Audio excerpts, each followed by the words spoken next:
Hello दोस्तों, कैसे हैं आप सब। स्वागत है आप सभी का कॉमिक वर्ल्ड 2.0 पर। तो चलिए दोस्तों, शुरू करते हैं केशव पंडित के सुपुत्र आशीर्वाद पंडित का नॉवेल केशव बनेगा गैंगस्टर।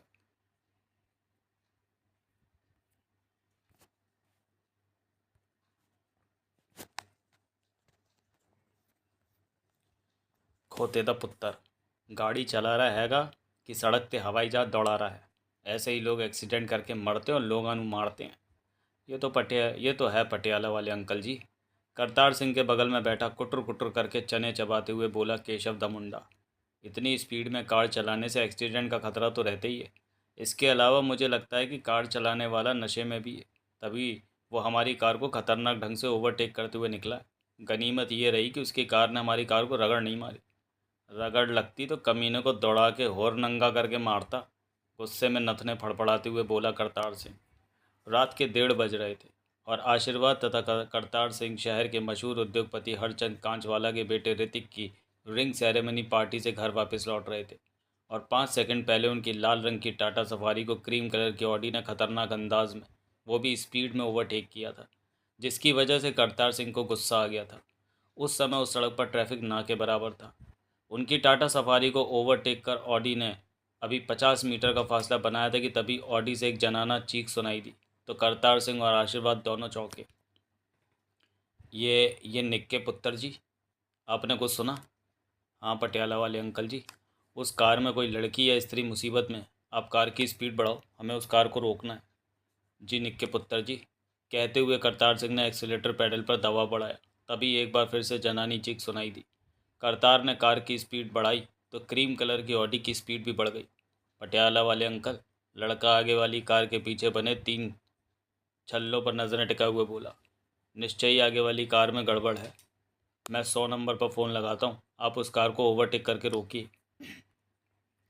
आशीर्वाद ने जेब से मोबाइल निकाले, लेकिन इससे पहले कि वो उस पर 100 नंबर पंच करता, आगे दौड़ती ऑडी का पिछला दरवाज़ा खुला और उसमें से एक इंसानी जिस्म को बाहर फेंक दिया गया। रोको पटियाला वाले अंकल, मुंडा चीखा तो करतार सिंह ने हड़बड़ाकर कार में ब्रेक लगाया।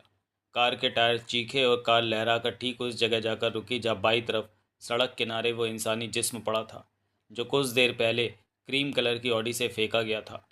कार के रुकते ही आशीर्वाद अपनी साइड का दरवाज़ा खोलकर बाहर कूदा और उस इंसानी जिस्म के करीब पहुंचा, जो कि एक 22-23 वर्ष की लड़की का जिस्म था। लड़की के सिर से खून तेजी से बह रहा था और एक नज़र देखने में वो मुर्दा ही जान पड़ती थी। इसके अलावा लड़की के जिस्म पर सिर्फ कमीज़ थी, वो भी चीथड़ों की सूरत में। उसके नीचे अर्थात कमर से नीचे का जिस्म निर्वस्त्र था तथा गुप्तांग से खून बह रहा था। हाथ पैर भी बुरी तरह छिले हुए थे। हे वाहे गुरु सच्चे पातशाह। वहां पहुंचने पर सरदार करतार सिंह उस लड़की की बुरी दशा देखकर दुखी भाव से बोला, ऐ तू उस बच्ची नू किस जुर्म दी सज़ा दित्ती है? जिन दरिंदिਆਂ ने इसनू इस हालत विच पहुंचाया, उन लोगों नू मार क्यों नहीं सुटिया? तू ते समरथ दाता है, निपटिया दी पत है, न्योटिया दी ओट है, ने आसरियां दा आसरा है, फिर इस अबला नू क्यों नहीं बचाया? आशीर्वाद पंजों के बल बैठा और लड़की की नब्ज चेक की और फिर उत्कंठा भरे लहजे में बोला, पटियाला वाले अंकल, लड़की जिंदा है, हमें इसे तुरंत हॉस्पिटल पहुंचाना होगा। कहने पर वो उठा, अपनी शर्ट उतारी और लड़की की कमर पर शर्ट की दोनों आस्तीनें मिलाकर बांधने पर उसे उठाकर कार की ओर बढ़ते हुए बोला, अंकल जल्दी से कार स्टार्ट कीजिए, इधर सबसे निकट सिटी हॉस्पिटल है, वहीं लेकर चलते हैं। चंगा निक्के पुत्र जी, कहते हुए करतार सिंह कार की ओर लपका। आशीर्वाद ने लड़की को कार की पिछली सीट पर डाला और खुद भी उसके सिरहाने बैठ गया। इतने में करतार सिंह ने कार स्टार्ट कर ली थी। लड़के के बैठते उसने कार आगे बढ़ाई। लड़के ने जेब से मोबाइल निकाला और 100 नंबर पर पुलिस कंट्रोल रूम को उस घटना की जानकारी दी। क्रीम कलर की ऑडी के बारे में बताया। ऑडी का नंबर पूछे जाने पर उसने बताया कि कार की नंबर प्लेट पर कीचड़ लगा हुआ था, जिससे नंबर दिख नहीं रहा था।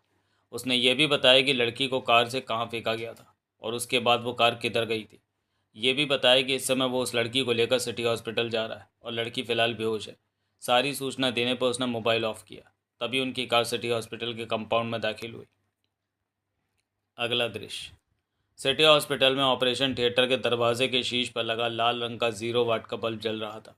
1.5 घंटे से ऊपर हो गए थे डॉक्टर सुबोध साय और डॉक्टर अंजलि श्रीवास्तव तथा उनके साथ 3 सहायकों को अंदर उस लड़की के उपचार में लगे हुए। बाहर अर्थात ऑपरेशन थिएटर के बाहर बिछी लंबी बेंच पर आशीर्वाद और करतार सिंह बैठे हुए डॉक्टरों के बाहर निकलने की बड़ी ही बेचैनी से प्रतीक्षा कर रहे थे।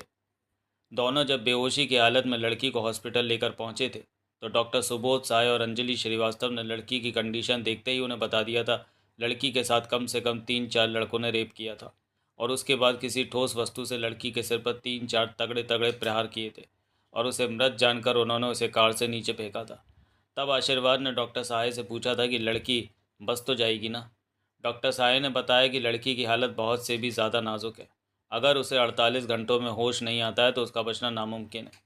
उसके बाद लड़की को ऑपरेशन थिएटर ले जाया गया था और आशीर्वाद तथा करतार बाहर बैठे डॉक्टरों के बाहर आने तथा उनसे लड़की की ताज़ा कंडीशन के विषय में जानने की आतुरता से प्रतीक्षा कर रहे थे।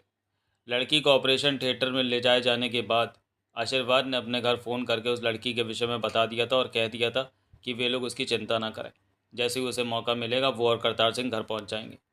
1.5 घंटे बीत चुके थे और ऑपरेशन थिएटर का दरवाज़ा बंद था। करतार सिंह आशीर्वाद से कह रहा था, निक्के पुत्र जी, हमारे देश में ये बलात्कार वाली घटनाओं में तेज़ी से वृद्धि हो रही है। आए दिन संसद में इस विषय पर चिंता जताई जा रही है। कानून को इस मामले में सख्त किया जा रहा है। इसके बाद भी बलात्कार की घटनाओं में लगातार वृद्धि हो रही है। ये गैंग रेप जैसे फैशन सा बन गया है। इसकी वजह है पटियाले वाले अंकल जी की लोगों को भ्रष्टाचार और कालाबाजारी की कमाई हजम नहीं हो रही है। लोग अवैध तरीक़ों से कमाई कर रहे हैं और खुले दिल से खर्च कर रहे हैं। अपने बच्चों को, उन बच्चों को जो अभी बालिग भी नहीं हुए होते हैं, उनको लाड़ प्यार के हवाले होकर महंगी बाइक, बड़ी तथा लग्जरी गाड़ियां खरीद कर दे रहे हैं। साथ ही जेब खर्चे से बड़ी रकमें भी देते हैं, जिनसे बच्चे बिगड़ जाते हैं। फिल्मी अंदाज में जीने और मस्ती करने की सोच बना लेते हैं। शराब पीना और शराब के नशे में गाड़ी चलाना, फिल्मी स्टाइल में दबंगई दिखाना उन लड़कों का शौक बन जाता है। न्यूज़ में गैंगरेप की घटनाएं सुनकर उनके दिमागों में भी वैसा करने के कीड़े रेंगने लगते हैं और मौका मिलने पर वो ऐसा कर गुजरते हैं। तुम ठीक कह रहे हो निक्के पुत्र जी, करतार सिंह गंभीर होकर बोला। ये जो आजकल के लड़के बिगड़ रहे हैं उसमें उनके माता पिता के लाड़ प्यार का बड़ा योगदान है। ये नहीं कि माता पिता बच्चों को लाड़ प्यार ना करें, बच्चों पर माता पिता का लाड़ स्वाभाविक है। वो प्यार, वो इसने बच्चों का हक भी। लेकिन ये लाड़ प्यार जो बच्चों को गलत राह पर डाल रहा है वो गलती है उनकी। बाद में यही गलती उनको दुख देती है, पछतावा देती है। माता पिता को चाहिए कि बच्चों की सिर्फ जायज़ मांगे ही माने और उनकी गतिविधियों पर नज़र भी रखें। ध्यान रखें कि बच्चा रात को देर से तो नहीं लौटता, देर से लौटता है तो नशा करके तो नहीं लौटता है। ये तो है पटियाला वाले अंकल जी। माता पिता को चाहिए कि जवानी में कदम रख रहे अपने बच्चों की तरफ पूरा ध्यान रखें। मुंडा अभी बोल ही रहा था कि गैलरी में उसे कई लोगों के आगमन की आहट सुनाई दी तो उसने और करतार सिंह की गर्दन घूमी। वो पुलिस वाले थे, एक इंस्पेक्टर, उसके साथ 4 पुलिसकर्मी। उनके पास पहुंचने पर वो रुके और इंस्पेक्टर आशीर्वाद तथा करतार सिंह को देखने पर खुशी तथा उत्साह में भरकर बोला, आप छोटे पंडित जी और आप करतार सिंह जी, मुझे आप लोगों को यहाँ देखकर बहुत प्रसन्नता हुई। मैं यहाँ एक ऐसी लड़की के बारे में पड़ताल करने आया हूँ जो गैंगरेप का शिकार हुई है। हेडक्वार्टर से सूचना मिली है कि वर्ली में जैकब कॉलोनी में एकता पार्क से कुछ ही दूरी पर क्रीम कलर की ऑडी गाड़ी से उसे सड़क पर फेंक ऑडी वाले भागे और उधर से गुजर रही एक अन्य कार वाले उस लड़की को, जो कि उस समय बेहोश थी, उसे लेकर सिटी हॉस्पिटल पहुँचे। 80 लोग ही उस लड़की को अस्पताल लेकर आए हैं। इंस्पेक्टर की बात समाप्त होने से पहले नीम के तेल जैसे ही कड़वे लहजे में बोला करतार सिंह, हमारे सामने इस लड़की को चलती कार से फेंका गया था। वैसे तारीफ़ करनी होगी मुंबई पुलिस की। 2 घंटे हो रहे हैं जब हमने 100 नंबर पर इस घटना की सूचना दी थी और आप अब यहाँ पहुँचे हैं। सरदार साहब, मुस्कुराकर बोला इंस्पेक्टर आदिल खां। उस समय मैं गश्त पर था जब मुझे इस मामले की खबर मिली। संयोग की बात, उस समय मेरी जीप से कुछ ही दूरी पर क्रीम कलर की एक ऑडी थी। मैंने ड्राइवर को कार का पीछा करने को बोला। काफ़ी दूर जाकर हम उसे रोक पाए, लेकिन उस कार में फैमिली थी। आयर किंग रणदीप पावले था उस कार में अपनी फैमिली के साथ, और वो लोग हमारे कमिश्नर साहब के 6 वर्षीय बेटे की बर्थडे पार्टी से घर वापस जा रहे थे। हमारे रोकने पर वो बिगड़ गए। उन्हें समझाने और मनाने में आधा घंटा लग गया। सेठ बोल रहा था हम लोग उसकी जवान तथा खूबसूरत बीवी को छेड़ने के लिए उसकी कार का पीछा कर रहे थे और बुरी नीयत से हमने उसकी कार रुकवाई थी।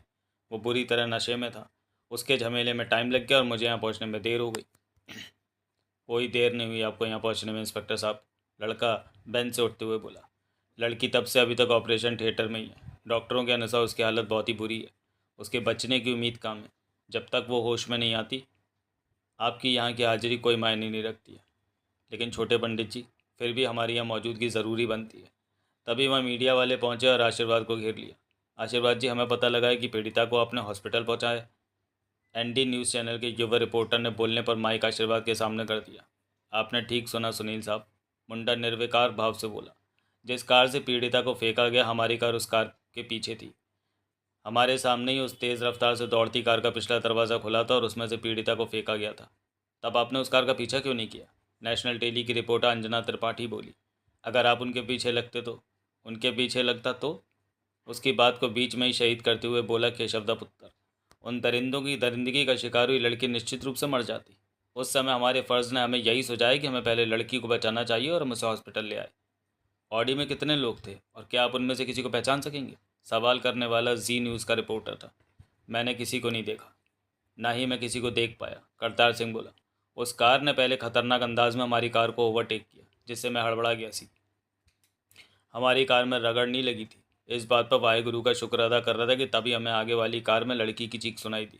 हमें एहसास हो गया कि कार में किसी लड़की के साथ कुछ गलत हो रहा है। मैंने उस कार को रोकने के लिए अपने कार की स्पीड बढ़ाई कि तभी अगली कार का दरवाज़ा खुला और उसमें से हमने इंसानी जिस्म को बाहर आते देखा। तो हमें अंदाज़ा हो गया कि क्या हुआ हो सकता है। ऐसे में हमारा वहाँ गाड़ी रोकना और पीड़िता की हालत के बारे में जानना हमारा कर्तव्य बनता था। तभी ऑपरेशन थिएटर का दरवाज़ा खुला और डॉक्टर सुबोध साय और अंजलि श्रीवास्तव अपने दो सहयोगियों के साथ बाहर निकले। उनको देख आशीर्वाद, इंस्पेक्टर आदिल और मीडिया कर्मी उनकी तरफ लपके। डॉक्टर साहब, मुंडा उनके निकट पहुंचने पर उतावला सा होकर बोला, अब पीड़िता की क्या कंडीशन है? वो बेहोश है और जब तक होश में नहीं आती तब तक कुछ कहा नहीं जा सकता है, लेकिन हमने अपने सारे प्रयास पूरे कर लिए। उसके सिर पर 26 टाँके लगाने पड़े, तब खून बहना बंद हुआ है। अभी प्राइवेट वार्ड में पहुंचाने के बाद इसे खून चढ़ाया जाएगा। अच्छी खबर यह है कि उसके ग्रुप का खून हमारे ब्लड बैंक में।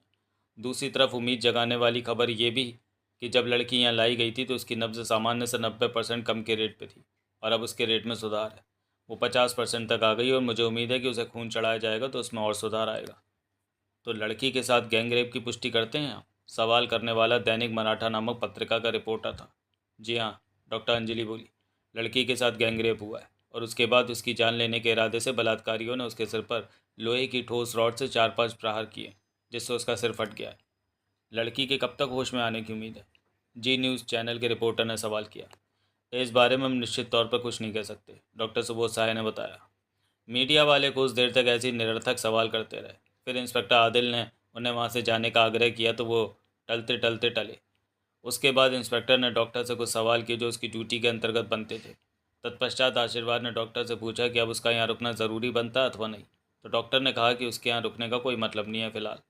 लड़की के होश में आने पर लड़की के होश में आने पर वो उसे खबर करवा देंगे। डॉक्टर के कहने पर आशीर्वाद और करतार सिंह वहाँ से घर के लिए चल दिए। रास्ते में आशीर्वाद उस लड़की के बारे में ही सोचता रहा कि कौन थी। जिस हालत में वो पाई गई थी उससे उसकी शिनाख्त की कोई वस्तु उसके पास नहीं थी। अब लड़की के होश में आने पर वही बता सकेगी कि वो कौन थी और उसको हालत में पहुंचाने वाले कौन थे। अगला दृश्य। नवी मुंबई में समुद्र किनारे स्थित वो सफ़ेद संगमरमर के पत्थरों से निर्मित शानदार कोठी ताजमहल जैसी ही खूबसूरत थी। उसी कोठी में अपने शानदार कमरे में वो लगभग 25 वर्षीय युवक, जो फिल्म स्टार जैसा सजीला तो था लेकिन उसके चेहरे पर अजीब सा खुरदरापन था और साथ ही उसकी आंखों में हर समय कठोरता के दर्शन होते थे। उस समय वो शीशे के सामने खड़ा अपने बालों का संवार रहा था कि तभी उसकी जेब में पड़ा उसका मोबाइल टुनटुनाने लगा। उसने जेब से मोबाइल निकाला और डिस्प्ले स्क्रीन पर नज़र डालने पर फ़ोन चालू कर दिया। हाँ चिंटू बोल। यार सौरभ, उधर से आतंकित से लहजे में आवाज़ आई। तुमने आज की न्यूज़ सुनी? नहीं, कोई ख़ास खबर है क्या? हम लोगों से संबंधित खबरें दिखाई जा रही हैं हर न्यूज़ चैनल में, आवाज़ आई। रात जो लाल रंग की टाटा सवारी हमारे कार के पीछे लगी थी उसमें केशव पंडित का चेला करतार सिंह और केशव का लड़का आशीर्वाद पंडित था। नहीं, सौरभ के मुंह से आतंक भरी सिसकारी निकली। यार सौरभ, समझ में नहीं आ रहा कि क्या किया जाए। मुझे तो बहुत डर लग रहा है। न्यूज़ में मैंने आशीर्वाद को कहते सुना है कि वो बलात्कारियों को अपने हाथों से सज़ा देगा। नहीं। सौरभ का जिस्म डाल पर लगे इकलौते पत्ते की मानिंद ही फड़फड़ाया। एसी कमरे में होने के बावजूद उसके माथे पर पसीने की बूंदकियां चमकने लगीं। दूसरी बुरी खबर यह है कि वह लड़की मरी नहीं है, सिटी हॉस्पिटल में अभी बेहोशी में है, लेकिन डॉक्टरों के अनुसार उसकी हालत में सुधार प्रतीत हो रहा है और वह किसी भी वक्त होश में आ सकती है। तब तो बहुत बुरा होगा। वो हम चारों को पहचान लेगी और हम कानून के लपेटे में आ जाएंगे। बोलते हुए उसके चेहरे पर आतंक के भाव थे और पूरा जिस्म पसीने से भीग चुका था। मेरे पापा जी को हमारी करतूत के विषय में पता चला तो वो मुझे घर से निकाल देंगे। सौरभ, तुम्हारे पिताजी तुम्हें घर से निकालें या ना निकालें, लेकिन आशीर्वाद हम चारों को इस दुनिया से निकाल देगा। कानून से ज़्यादा मुझे उसका खौफ है। वो देश के दुश्मनों तथा बलात्कारियों से दरिंदगी से पेश आता है। वो हम चारों को बुरी मौत मारेगा। इससे पहले वो हम तक पहुँचे मैं मुंबई छोड़कर ऐसी जगह निकल जाऊँगा जहाँ कोई मुझे पहचानता नहीं होगा। अपनी दाढ़ी वाड़ी भी बढ़ा लूँगा।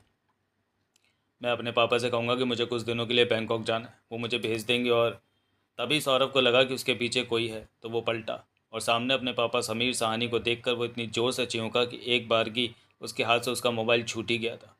हाथ से छूटे मोबाइल को लपकने पर उसे कान के पास लाने पर अत्यंत ही धीमे लहजे में बोला, चिंटू, मैं तुम्हें थोड़ी देर बाद फ़ोन करूँगा। इसी के साथ उसने फ़ोन डिस्कनेक्ट कर दिया। अगला दृश्य। मोबाइल जेब में रखते हुए सौरभ ने देखा कि उसके पापा उसे जलती हुई सी निगाहों से घूर रहे हैं, तो वो बौखलाकर बोला, आप कब आए पापा?" "तब जबकि तुम्हारे फ़ोन की घंटी बजी थी।" सौरभ को भस्म कर देने वाली निगाहों से घूरते हुए बोले 55 वर्षीय समीर साहनी। "तुम्हारे और चिंटू के बीच जो बातें हुई उनमें चिंटू जो बोला वो तो मुझे नहीं सुनाई दिया, लेकिन तुम जो बोले उसे सुनने पर सब कुछ समझ चुका हूँ मैं। नालायक है, तुमने क्या किया? वर्षों से मैं समाज सेवा में जुटा हुआ हूँ, आज समाज में मेरी पहचान बनी।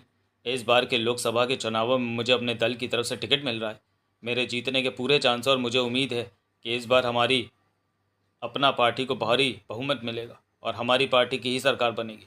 ऐसे में मेरा मंत्री बनना तय है। पार्टी अध्यक्ष से इस विषय में मेरी बातचीत भी हो चुकी है, लेकिन तुम्हारी इस करतूत की वजह से मेरी वर्षों की कमाई इज्जत खाक में मिल जाएगी। तुम्हारे मामले की जानकारी मेरे पर, अव्वल तो मुझे पार्टी से निष्कासित कर दिया जाएगा। नहीं निष्कासित किया तो इलेक्शन लड़ने का चांस तो कतई नहीं देगी। बेवकूफ़ के बच्चे, तूने मुझे कहीं का नहीं छोड़ा। सॉरी पापा, सिर झुकाए तथा कान पकड़े हुए बोला सौरभ साहनी। मुझसे बड़ी भारी भूल हुई, लेकिन प्लीज़ आप मुझे बचा लो। इस मामले में केशव पंडित का बेटा आशीर्वाद पंडित इंटरेस्ट ले रहा है। हालांकि हमने अपनी तरफ से अपने गुनाह के कोई सबूत नहीं छोड़े, लेकिन वो दिमाग का चैंपियन कहलाता है। वो हम तक पहुंच जाएगा, फिर हमें नहीं छोड़ेगा, मार डालेगा हमें। हमें बचा लो पापा, मुझे तो आप विदेश भेज दो, मैं बैंकॉक जाना चाहता हूँ। Shut up! दहाड़ा समीर साहनी। तुमको बाहर भेज दूंगा, लेकिन यहाँ मेरी तो मट्टी पनीत हो जाएगी। इस बार हमारी पार्टी वालों ने निर्णय लिया है कि इलेक्शन में वो उन्हीं कैंडिडेट्स को टिकट देंगे जिनकी छवि निर्मल होगी, जिन पर किसी तरह से कोई उंगली नहीं उठती, समझ में आएगी। तुम्हें बाहर भेजने से मेरी दुश्वारियाँ बढ़ेंगी। तुम्हें बाहर नहीं, यहीं रहना होगा। तुम्हें बाहर भी रहा तुम्हारे बचाव का सवाल, तो उसके लिए मुझे कुछ करना होगा। तुम्हारे बचने पर ही मेरा बचाव है।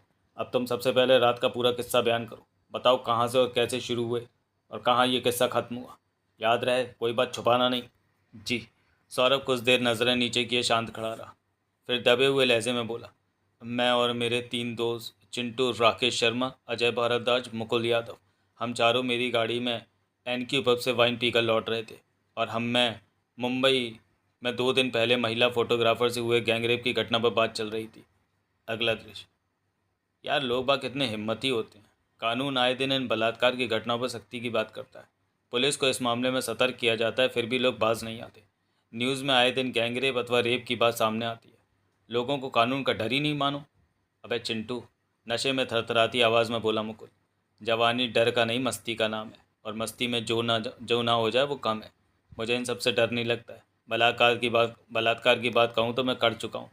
घर में जवान नौकरानी आती है, बहुत समय से उस पर नीयत ख़राब थी। एक दिन मौका मिला, माँ और बहनें बाजार गई हुई थी। पिताजी के बारे में तो तुम सबको पता ही है, वो सुबह घर से दुकान के लिए जाते हैं तो रात 9 बजे वापस लौटते हैं। उस दिन मौका मिला, नौकरानी जिसका नाम बसंती है को पकड़ लिया।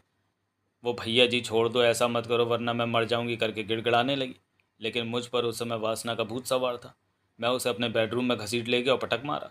वासना शांत होने पर मैंने उसे 100-100 के 2 नोट दिए तो उसने नोटों को परे फेंक दिया। बोली अपने घर वालों को सब बताएगी, पुलिस में जाएगी। मैंने भी नोट उठाकर जेब में डाले और कहा पुलिस में जा, लेकिन याद रखना अगर मैं गिरफ्तार हुआ और बाद में जमानत पर बाहर आया तो मुंह पर तेजाब की पूरी शीशी उलट दूंगा, फिर चाहे 8 की जगह 12 साल की सज़ा हो जाए। इतने पर वो सांस लेने के लिए रुका तो अजय बोला, फिर क्या हुआ? उसने अपने घर में शिकायत की थी? नहीं, मुकुल कुत्सित अंदाज में मुस्कुराते हुए बोला, उसने अपने घर में शिकायत नहीं की होती तो उसके घर वाले हमारे घर आते, पुलिस के पास जाते, लेकिन हमारे घर कोई नहीं आया।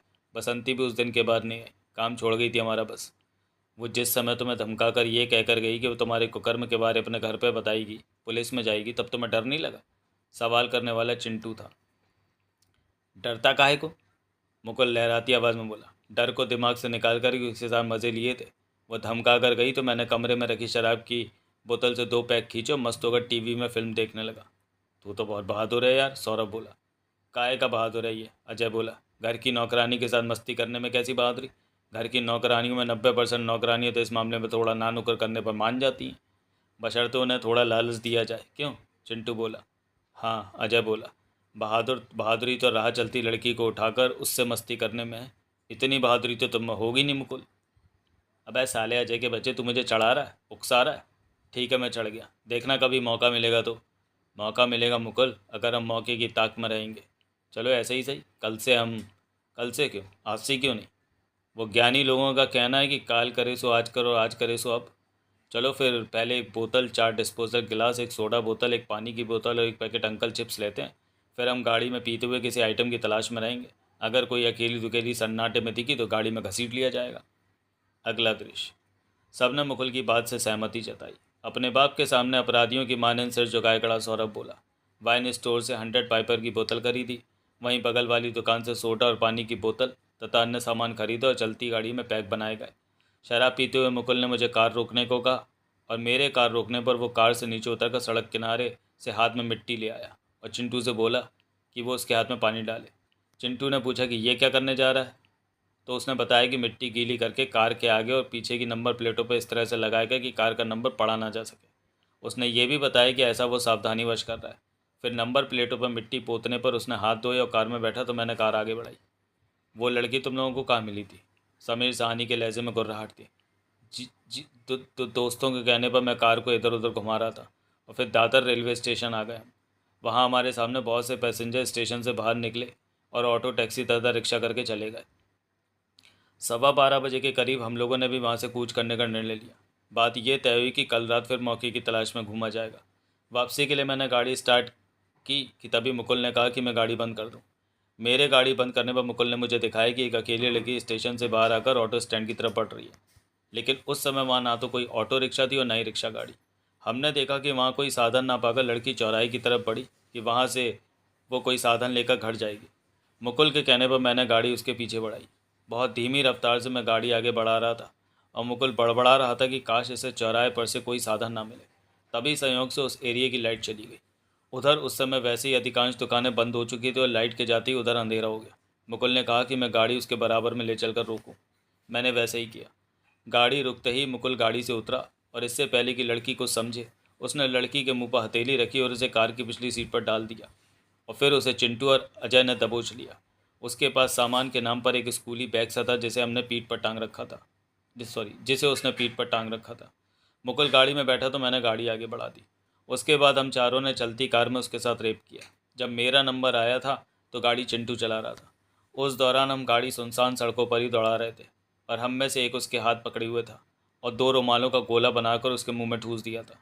अंत में हमारी गाड़ी वर्ली में जैकब कॉलोनी में एकता पार्क के पास पहुंची तो हमने उस लड़की को कहा कि हम उसे कार से उतारने जा रहे हैं, वो वहाँ से घर चली जाए और किसी को नहीं बताएगी। तो लड़की घुर्राने लगी।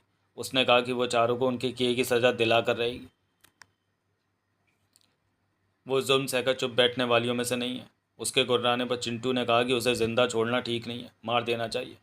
फिर मुकुल ने व्हील पाना निकाला और उसके सिर पर 5-6 प्रहार जोर जोर से किए और जब उसे लगा कि वो मर चुकी है तो उसे चलती कार से बाहर फेंक दिया गया। उस समय हमारी गाड़ी के पीछे लाल रंग की टाटा सफारी थी। तब हमें नहीं मालूम था कि उसमें केशव पंडित का चेला सरदार करतार सिंह और केशव का बेटा आशीर्वाद था। इस बारे में तो मुझे चिंटू ने अभी बताया। पहले पता होता तुम लोग उसका क्या कर लेते? रेगमाल जैसे ही खुरदरे लहजे में बोला समीर सानी। केशव का लड़का और उसका चेला दोनों ही बहुत खतरनाक किस्म के लड़ाके हैं। खासकर केशव का लड़का तो बहुत ही खतरनाक है। क्रिमिनल्स को अगर जुर्म करते पकड़ता है तो समझो उसके क्रोध का ज्वालामुखी क्रिमिनल्स को जलाकर भस्म कर देगा। उनका उसके हाथ से जिंदा बचना बहुत ही मुश्किल है। अगर कोई उसके हाथ से बचता है तो उसकी बाकी की ज़िंदगी उसके लिए मौत से बदतर बन जाती है। शुक्र मनाओ कि उस वक्त तुम लोग उसके हत्थे नहीं चढ़े। लेकिन पापा, अंत पंत तो वो हम चारों को ढूंढ ही निकालेगा। मुझे बहुत डर लग रहा है। प्लीज़ पापा, मुझे बचा लो। मैं मरना नहीं चाहता हूँ। ठीक है, मैं बचाऊंगा तुम्हें। इसके लिए मैं अपनी पूरी ताकत झोंक दूंगा। अब तुम जाओ और जाकर अपने उन 3 दोस्तों से मिलो। और ख़बरदार, इस मामले में अब तुम लोग ना तो फ़ोन पर बात करोगे ना ऐसी जगह इस टॉपिक को छेड़ोगे जहाँ किसी के द्वारा सुनने की संभावना होगी। दोस्तों से मिलकर तुम्हें उन्हें यह समझाना होगा कि जो गलती तुम चारों ने मिलकर की है उसके बारे में पाँचवें को भनक भी नहीं लगनी चाहिए। तुम चारों किसी टेंशन में नहीं रहोगे। जैसे मस्ती भरी ज़िंदगी है चारों अभी जीते रहो वैसे ही मस्त रहोगे। अब तुम जा रहे थे, वहाँ जाओ। कहने पर समीर सानी पलटे और कमरे से बाहर निकल गए। अगला दृश्य।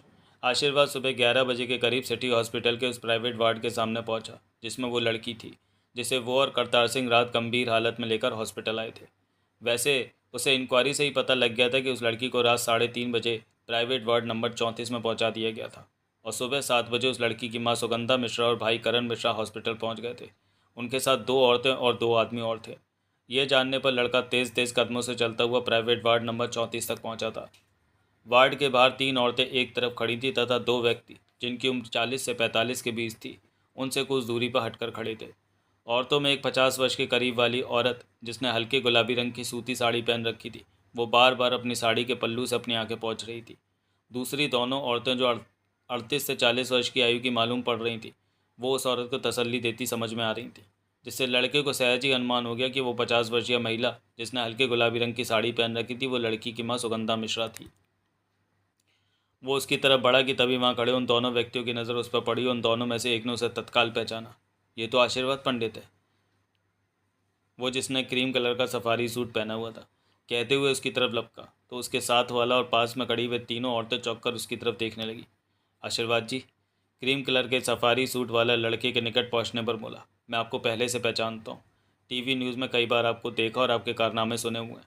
आज सुबह 6 बजे न्यूज़ में मैंने सुना कि आपने और आपके साथ सरदार करतार सिंह जी ने रात को एक लड़की को जिसकी उम्र 22 से 25 के करीब है उसे गंभीर हालत में सिटी हॉस्पिटल में पहुंचाया। न्यूज़ में ये बताया गया कि उस लड़की के साथ गैंगरेप हुआ है और चलती कार से आप लोगों के सामने फेंका गया। देखने पर आप उसे उठाकर हॉस्पिटल ले आए। हमारे पड़ोस में सुगंधा मिश्रा जी रहती हैं। ये रात से अपनी लड़की निश्चा के लिए बहुत परेशान थी। दरअसल इनकी लड़की निश्चा पूना में अपनी नानी के पास रहकर पीएमटी अर्थात प्री मेडिकल टेस्ट की तैयारी कर रही है और आज से इंस्टीट्यूट में 3 दिन की छुट्टी होने की वजह से वो अपनी मम्मी और भाई से मिलने के लिए कल शाम 7 बजे वाली ट्रेन से पुणे से बैठी थी। इस बारे में उसने फ़ोन पर अपनी मम्मी को बता दिया था। फिर जिस ट्रेन में वो बैठी थी रास्ते में उसका इंजन फेल हो गया और दूसरा इंजन लगने पर वो ट्रेन दादर स्टेशन में 3 घंटे लेट रात 12 बजे के बाद पहुंची। यहाँ पहुंचते ही निश्चय ने अपनी मम्मी से फ़ोन पर बात की थी। हाँ, उसने मुझसे रात 12:15 बजे बात की थी। उस क्रीम कलर के सफारी सूट वाले की बात को बीच में शहीद करते हुए दुखी भाव से बोली सुगंधा। उसने बताया था कि वो मुंबई पहुंच गई है और आधे घंटे में घर पहुंच जाएगी। मैं उसे कहती रह गई कि मैं उसे लेने के लिए करण को भेजती हूँ, लेकिन उसे पता था कि करण की बाइक सर्विस सेंटर में सर्विस के लिए पड़ी हुई है, इसलिए उसने करण के लिए मना कर दिया था। तब तब मुझे नहीं पता था मेरी लाडो के साथ इतना बुरा हो जाएगा, वरना मैं ऑटो करके करण के साथ खुद उसे स्टेशन लेने जाती। कहने पर वो हिचकियाँ ले लेकर रोने लगी। अगला दृश्य। कुछ देर लड़के ने उसे रो लेने दिया। तत्पश्चात उसकी तरफ देखते हुए बोला, आंटी आप लोगों ने उसे देखा? वो आपकी बेटी निश्चय ही है ना? हाँ बेटा, वो भरे कंठ से बोली, मैंने उसे देखा। हम सुबह 7 बजे ही पहुंच गए थे। सहगल जी हमारे पड़ोसी हैं। इन्हें रात ही पता लग गया था कि हम निश्चय के लिए परेशान हैं। दरअसल रात 12:15 बजे निश्चय का फ़ोन आया तो कि वो आधे घंटे में घर पहुंच जाएगी। हमारा घर विराटनगर में है और स्टेशन से किसी ऑटो रिक्शा या टैक्सी से हमारे घर का रास्ता मात्र 20 मिनट का है। मैं और करण, करण मेरे बेटे का नाम है, इस समय वो चाय पीने बाहर गया हुआ है। रात भर जागे हैं ना हम, इसलिए। खैर, कह मैं ये रही थी कि मैं करण निश्चय का ही इंतज़ार में जागते हुए आपस में बातें कर रहे थे और इंतज़ार करते करते 1 और फिर 1:30 बज गया तो हम व्याकुल उठे। मैंने निश्चय का नंबर मिलाया। पूरी बैल गई लेकिन निश्चय ने फ़ोन नहीं उठाया। मैं और घबरा गई। फिर मैंने दसियों बार उसका नंबर लगाया। हर बार पूरी पूरी बैल गई लेकिन उसने फ़ोन नहीं उठाया तो मेरे हाथ पैर फूल गए। मैं रोने लगी कि वो फ़ोन क्यों नहीं उठा रही है। मेरे दिमाग में उल्टे सीधे विचार आने लगे। करण भी परेशान हो चला था। फिर हम दोनों ने सलाह की कि हम स्टेशन चलेंगे और रास्ते में देखते चलेंगे कि निश्चय कहीं एक्सीडेंट की शिकार तो नहीं हुई है। फिर हम पैदल ही घर से निकले और कॉलोनी से बाहर रोड पर आकर हमने ऑटो ली और स्टेशन पहुँचे। वहाँ निश्चय को तलाश किया। नहीं मिलने पर वापसी में हमने रास्ते में पड़ने वाले 3 अस्पतालों में भेजा कि वहाँ कुछ देर पहले, मतलब इधर घंटे 2 घंटे के दौरान किसी जवान लड़की के एक्सीडेंट का केस तो नहीं आया। तीनों अस्पतालों में यही जवाब मिला कि वो पूरे दिन में किसी जवान लड़की के किसी भी तरह के एक्सीडेंट का केस नहीं आया है। सुनकर मेरे रहे सहे होश उड़ गए। मुझे चक्कर आने लगे थे। करण मुझे सहारा देकर बाहर लाया और हम ऑटो में बैठकर घर के लिए चल दिए। रास्ते में करण ने एक बार फिर से निश्चय का नंबर मिलाया। फिर पूरी बैल हुई लेकिन फ़ोन रिसीव नहीं किया गया। तब भी करण ने 3-4 बार और फ़ोन पर उसका नंबर लगाया लेकिन नतीजा वही। मैं रोने लगी और रोते हुए ही घर पहुंची। जब ऑटो वाले ने हमें हमारे घर के सामने उतारा तो उस समय सुबह के 4 बज रहे थे और मैं रो रही थी। मेरा रोना सुनकर सहगल भाई साहब बाहर आए।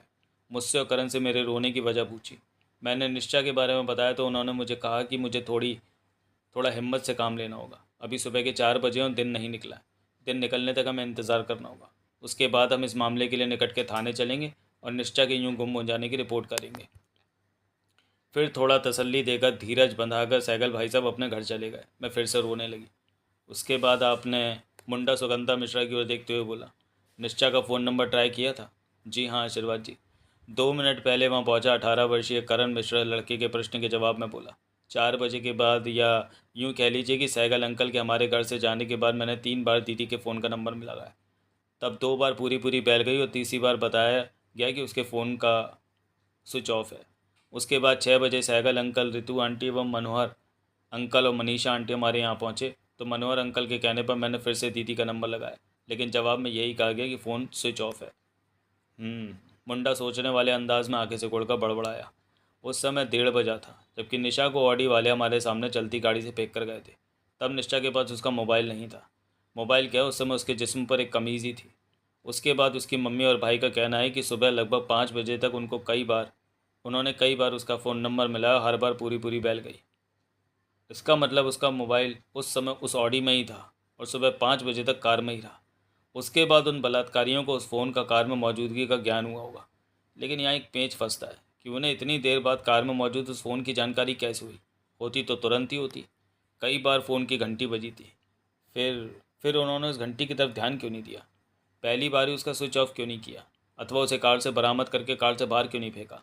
कहीं ऐसा तो नहीं कि उन्होंने तभी निश्चा के फ़ोन को उठाकर कार से बाहर फेंक दिया, जबकि उसमें पहली बार रिंग हुई थी?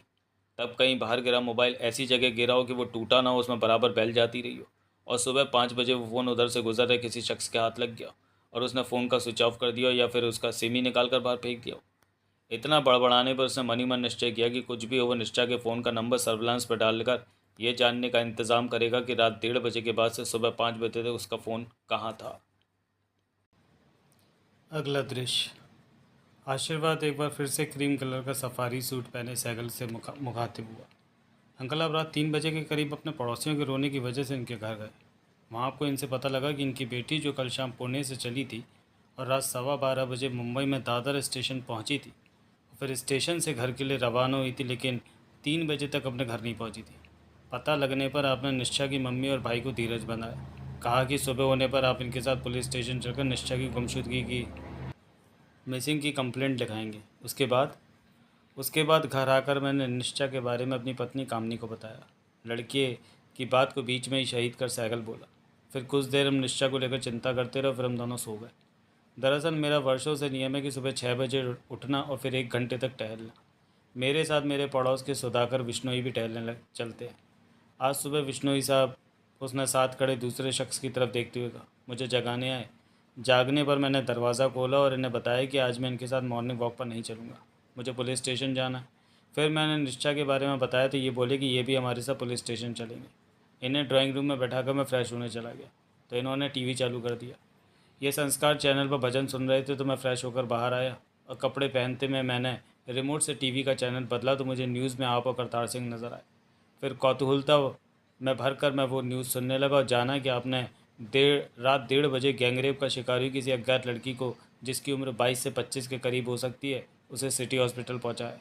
सुनकर मुझे लगा कि वो लड़की निश्चय भी हो सकती है, तो मैं विष्णु साहब को लेकर सुगंधा जी के घर पहुंचा।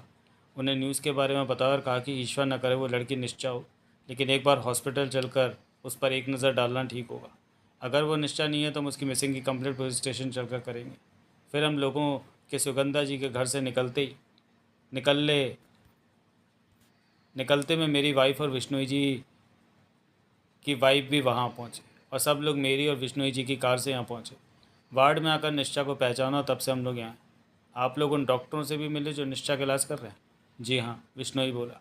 डॉक्टर सहाय और डॉक्टर अंजलि 1 घंटा पहले ही हॉस्पिटल आए और हमने उनसे निश्चा की कंडीशन के बारे में पूछा था। उन्होंने कहा था कि रात को जब उसे वार्ड में शिफ्ट किया गया था तो वो बेहोश थी और उसकी बेहोशी जल्दी टूटने वाली नहीं है। फिर भी वो अभी उसके चेकअप के लिए जाएंगे और चेकअप करने के बाद बता सकेंगे कि उसकी ताज़ा कंडीशन क्या है।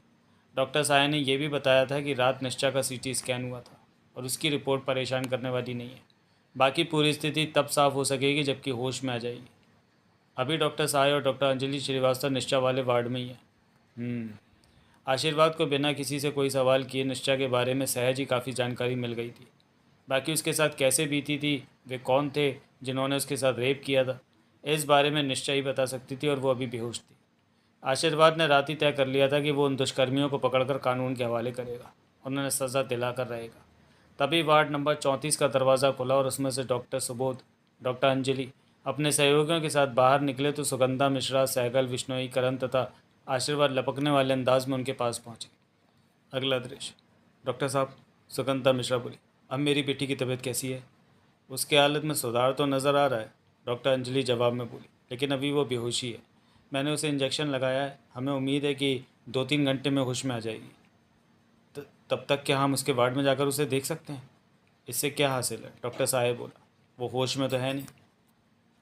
बेहोशी में आप लोग उसे देख ही चुके हैं, थोड़ा धीरज रखिए, उसे होश में आ जाने दीजिए।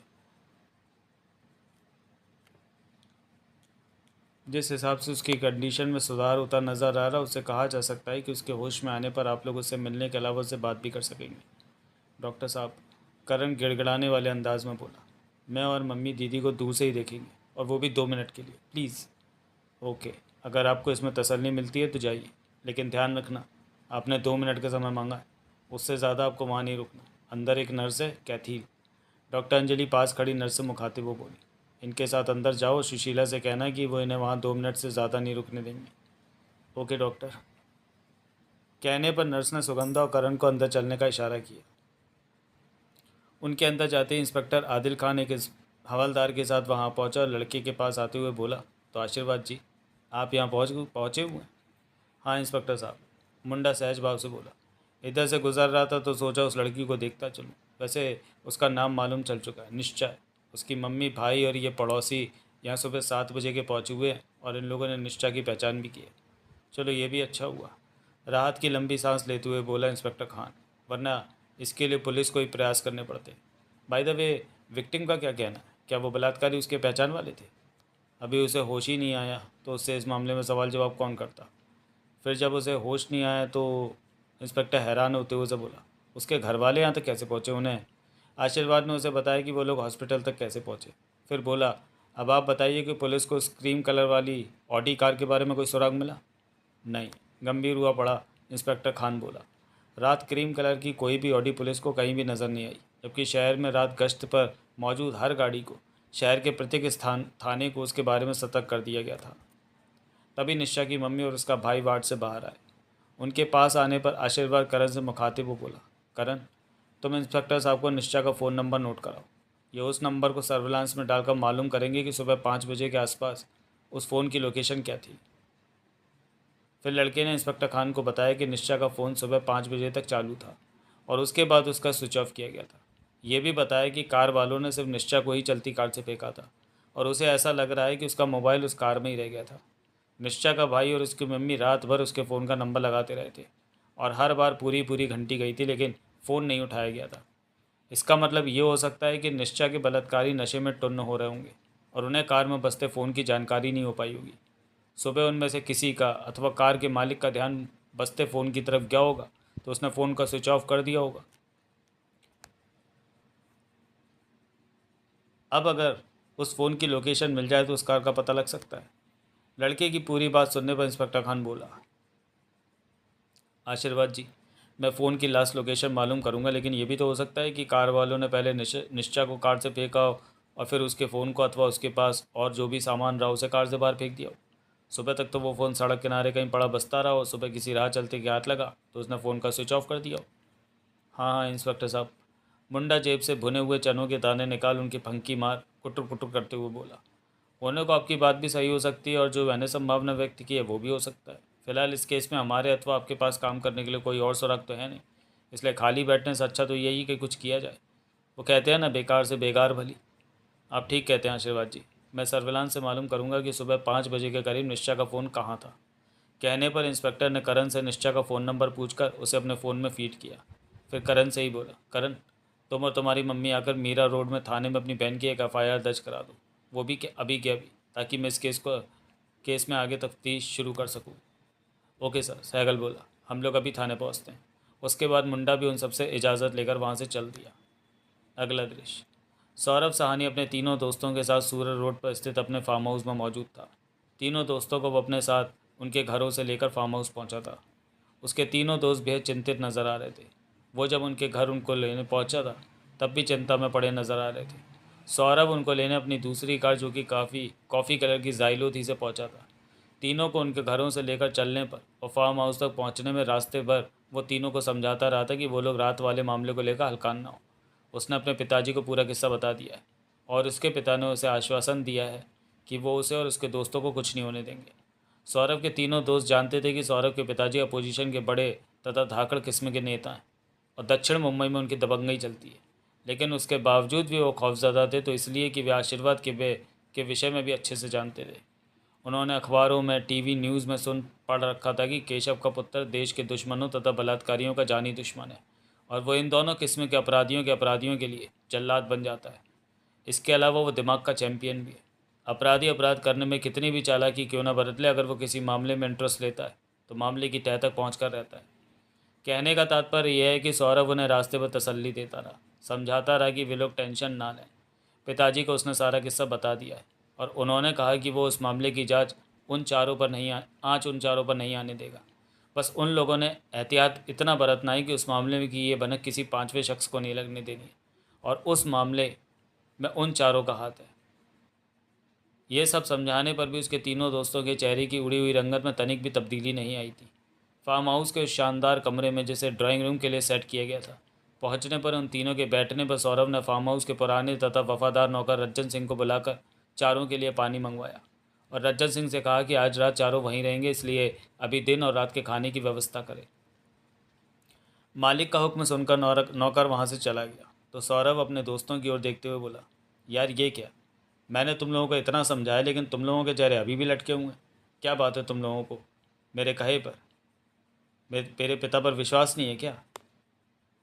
यार सौरभ, मानता हूँ इस शहर में तुम्हारे पिताजी का जलवा है, अजय संकोचपूर्ण लहजे में बोला। दिल्ली तक पहुँचे उनकी। अगर हमारे वाले मामले में आशीर्वाद पंडित का अड़ंगा नहीं होता तो यहाँ की पुलिस हमें टच नहीं कर सकती है, लेकिन आशीर्वाद किसी के दबाव में आने वाला नहीं है। हम कितनी भी सावधानी बरत लें वो हम तक पहुँच कर रहेगा, अगर हम अंडरग्राउंड नहीं हुए तो। अजय सही कह रहा है गौरव, राकेश बोला। गुनाह करके गुनाहगार एक बार की भगवान की नज़रों से बच सकता है, लेकिन केशव पंडित और उसके लड़के की नज़रों से नहीं। इसलिए बाप दिमाग का जादूगर तो बेटा दिमाग का चैंपियन कहलाता है। हमारा तीनों का फैसला यही है कि हम लोग इस शहर से बहुत दूर निकल जाएंगे, कहीं ऐसी जगह जाएंगे जिसके बारे में हमारे घर वालों को भी खबर नहीं होगी, घर वालों को बताकर भी नहीं जाएंगे। तुमसे भी यही कहते हैं कि तुम भी हमारे साथ यहाँ से निकल लो। मैं यहाँ से कहीं जाने वाला नहीं हूँ, तनिक भड़क कर बोला सौरभ। मुझे अपने पापा पर पूरा भरोसा है, वो मुझे कुछ नहीं होने देंगे। उनके रहते ना तो कानून और ना ही केशव का छोरा कोई भी मेरा बाल विवाह का नहीं कर सकता है। और मुकुल, तू तू क्यों सन्नाटा खींचे बैठा है? तू भी इन दोनों की तरह डरा हुआ है क्यों?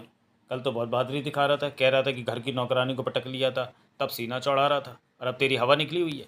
यार सौरभ, सच कहूँ तो बात डरने वाली ही है, मुकुल यादव मुंह से सांस छोड़ते हुए बोला।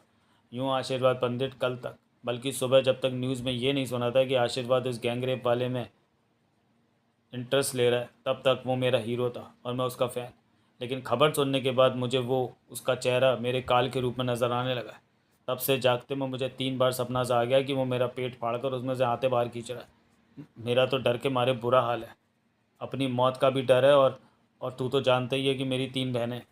अगर इस रेप वाले मामले में मेरा नाम भी आया तो मेरी मेरी बहनों से शादी कौन करेगा?